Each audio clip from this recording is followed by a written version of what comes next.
Hi, hello dear friends. എല്ലാവർക്കും നമസ്കാരം. ചാനലിലേക്ക് സ്വാഗതം. ഇന്ന് നമുക്ക് നല്ലൊരു വെള്ളക്കടല കറി തയ്യാറാക്കാം.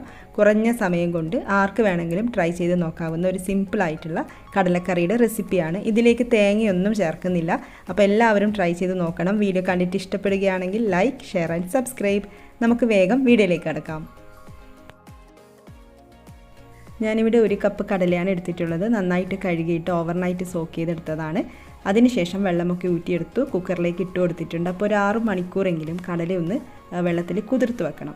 ഇനി നമുക്കിതിലേക്ക് മഞ്ഞൾപ്പൊടി ചേർത്ത് കൊടുക്കാം. 1/4 ടീസ്പൂൺ അളവിൽ മഞ്ഞൾപ്പൊടി ചേർക്കുന്നുണ്ട്. പിന്നെ ഉപ്പ് 1 ടീസ്പൂണൊക്കെ ആവശ്യത്തിന് ഉപ്പൊക്കെ ചേർത്ത് കൊടുക്കാം. വെള്ളം ഒഴിച്ചു കൊടുക്കാം.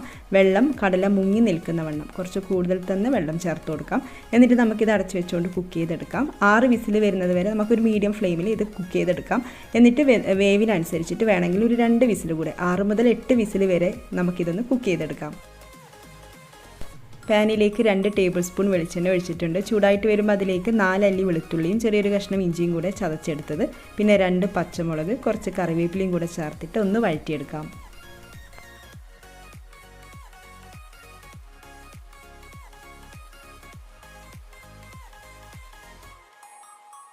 ഒരു സവാള ചേർത്ത് കൊടുക്കാം. ഞാനിതിവിടെ നീളത്തിൽ അരിയാതെ ഇതുപോലെ നുറുക്കിയിട്ടാണ് ചേർത്ത് കൊടുക്കുന്നത്. അപ്പോൾ ചെറിയ സവാളയൊക്കെ ആണെങ്കിൽ 2 എണ്ണം ചേർത്ത് കൊടുക്കാം. സവാള കൂടെ ചേർത്തിട്ട് നന്നായിട്ട് വഴറ്റിയെടുക്കാം.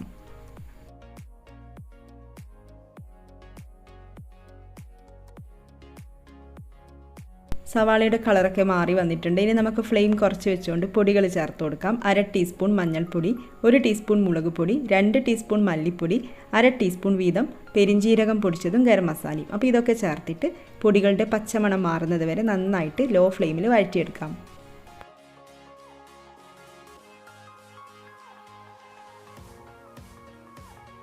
പൊടികളുടെ റോസ്മെല്ലൊക്കെ മാറി വന്നിട്ടുണ്ട്. ഇനി നമുക്കിതിലേക്ക് വേവിച്ച് വെച്ചിരിക്കുന്ന കടല വെള്ളത്തോട് കൂടെ തന്നെ ചേർത്ത് കൊടുക്കാം. ഒന്ന് നന്നായിട്ട് മിക്സ് ചെയ്തെടുക്കാം.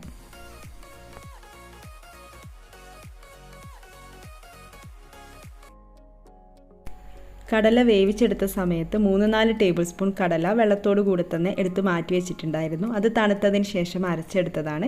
ഇത് കറിയിലേക്ക് ചേർത്തിട്ട് നന്നായിട്ടൊന്ന് മിക്സ് ചെയ്തെടുക്കാം. ഇങ്ങനെ ചെയ്യുമ്പോൾ കറിക്ക് നല്ലൊരു തിക്നെസ്, നല്ല കൊഴുപ്പ് കിട്ടും. അതിന് വേണ്ടിയിട്ടാണ് കേട്ടോ ഇങ്ങനെ ചെയ്യുന്നത്. അപ്പോൾ നന്നായിട്ട് ഇളക്കി യോജിപ്പിക്കാം. പിന്നെ ഇതിലേക്ക് വെള്ളം ചേർത്ത് കൊടുക്കാം. ഗ്രേവി എത്രയാണോ ആവശ്യം, എന്തിൻ്റെ കൂടെയാണോ നമ്മൾ ഈ കറി സെർവ് ചെയ്യുന്നത്, അപ്പോൾ അതിനൊക്കെ അനുസരിച്ചിട്ട് വെള്ളം ചേർത്ത് കൊടുക്കാം. വെള്ളം ഒഴിക്കുമ്പോൾ ചൂടുവെള്ളം ഇല്ലെങ്കിൽ ഇളം ചൂടുവെള്ളമെങ്കിലും ചേർത്ത് കൊടുക്കാൻ വേണ്ടിയിട്ടൊന്ന് ശ്രദ്ധിക്കണം. വെള്ളം ചേർത്തിട്ട് നന്നായിട്ട് നമുക്കിത് തിളപ്പിച്ചെടുക്കണം. ആവശ്യത്തിന് ഉപ്പൊക്കെ ചേർത്ത് കൊടുക്കാം.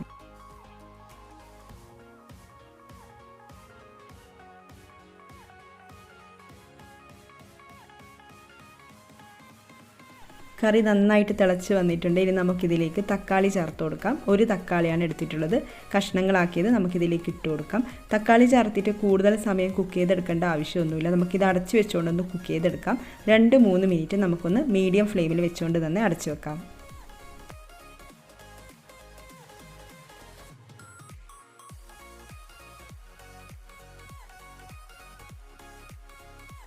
കറി ഇവിടെ നന്നായിട്ട് തിളച്ചിട്ട് ഒന്നുകൂടി ഒന്ന് കുറുകി വന്നിട്ടുണ്ട്. ഇനി നമുക്ക് ലാസ്റ്റായിട്ട് ഇതിലേക്ക് 2 കാര്യങ്ങൾ കൂടെ ചേർത്ത് കൊടുക്കാനുണ്ട്.